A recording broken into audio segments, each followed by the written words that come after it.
Hello साथीहरू, आज चाहिँ हामीले यहाँ मकै मिसिनमा छोडाउँदैछौँ। हाम्रो मकै छोडाउनेको टेक्निसियनमा हुनुहुन्छ हाम्रो रामप्रसाद गौतम बाबा। अनि हाम्रो यहाँ व्यवस्थापनमा हुनुहुन्छ हाम्रो मम्मी, जसले चाहिँ सबै कुरा व्यवस्थापन गरिरहनु भएको छ, तर उहाँले एजुकेसन पढ्नुभएको। अनि हाम्रो प्रस्तोता हुनुहुन्छ उहाँ सङ्कल्पजी, जो चाहिँ खुट्टाले भयो नि, हातले भयो नि, मन्टाले भयो नि मकै फालिरहनु भएको छ। हाम्रो किचन डिपार्टमेन्टतर्फ चाहिँ हाम्रो पिर्तेजी हुनुहुन्छ, जो लुकिरहन। हाम्रो डान्स डिपार्टमेन्टतर्फ चाहिँ हाम्रो संयोग गौतम हुनुहुन्छ, जसले डान्स व्यवस्थापन गर्न, तर यहाँ भएन।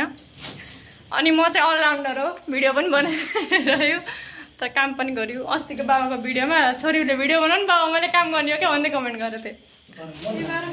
मोहन महाराज मजाक गर्न आएको हुन्छ त्यो भने। अनि त्यसपछि अब म फेरि बाहिर दियो पनि पाल्न जान्छु, त्यही भएर भनिहालेँ मैले चाहिँ म अलराउन्डर हो। अहिले साँझको 8 बज्न लागेको छ। हामी चाहिँ मकै तुरुन्त दास लाएर गरिरहेका छौँ। अब यहाँ हाम्रो सबिनाजीले चाहिँ दियो बाल्न नसक्नु भएको अवस्थामा म चाहिँ सहयोग गर्न आएकी छु। मौसम यस्तो दामी दामी दामी छ, पानी आउला आउला जस्तो पनि गरेको छ, त्यही भएर हामीले चाहिँ भित्र गऱ्यौँ।